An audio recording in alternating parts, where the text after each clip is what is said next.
How to activate Lowe's credit card online account. Hello and welcome back to our channel. In this video presentation, we'll learn about activation of your Lowe's credit card online account. So first of all, you have to begin by opening a web browser on your mobile device or your computer and navigate to the website that says lewis.com in the search bar. And after you do that, this will take you to the official page of Lowe's. And next, you have to enter the correct form of your user ID, followed by the correct form of your password. And if you like this device or this web browser or the system to remember your credentials, you can simply check this box over here. And after you enter the correct form of your credentials, you can simply click on the secure login option in order to successfully log into your Lowe's credit card account.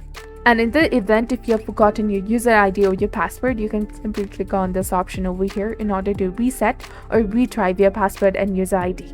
If you haven't registered yet, you can click on this register or apply option over here to become one of the members of the Lowe's. If you found this video informative, do not forget to like, comment, share, and subscribe to our channel for more amazing tips and tutorials.